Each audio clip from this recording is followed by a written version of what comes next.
There you go, that jig's now on the bottom. The thing I love about these rubber jigs, Yabai jigs, is it's nice, easy fishing.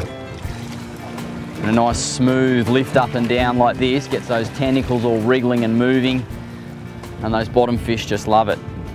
Because we've got a bit of drift and current, every couple of lifts I just open the bail, get it back down near the bottom. There we go, back down there. And even, it's funny the way you fish them, quite often the bites are quite gentle, a couple of taps and knocks. Sometimes they just smash it, but surprising how gentle they do eat it, and I think that's why those small hooks work so well. They get that little lip hook up or whatever it may be.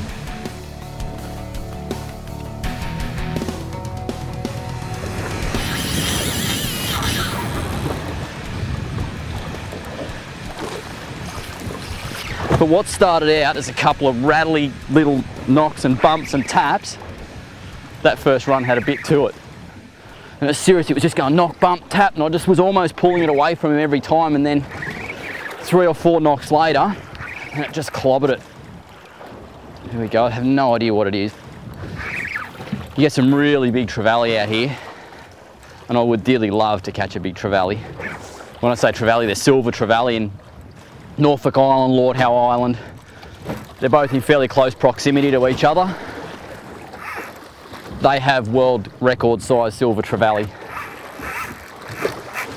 I'm actually doing something a bit probably unorthodox here.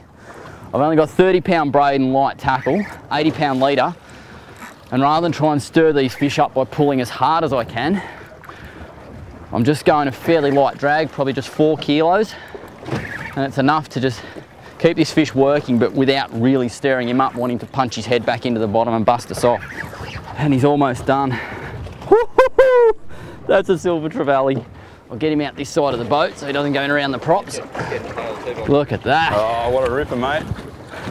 That's a silver. Oh, yeah. Mate. Thanks, Troy.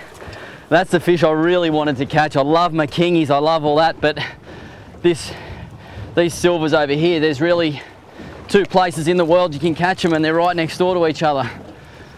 Norfolk Island and Lord Howe Island. And mate, that is a long, long, long way from the silvers we get back home. Oh, I just got to be careful. I've got those little tiny hooks on that jig, and I do not want to end up with one of those in me. These sort of Yabai jigs like that guy there, they're just made for these guys. They just love them. And those tiny little hooks are made for these bottom fish. That's it. And mate, you can see that they come with 2 assist hooks. Yep. And they're actually both in. So that gives you a little bit of extra security as well, especially in this situation. You've got one in over that hard part there, and then one in the bottom lip there. And a lot of people, Scott, look at them and go, what, those tiny little hooks, they couldn't do anything. But that's how they work best. These tentacles on the jig get to wriggle and move, and it makes beautiful big fish like that eat it. Unreal. I'm pumped with that fish. Look at that.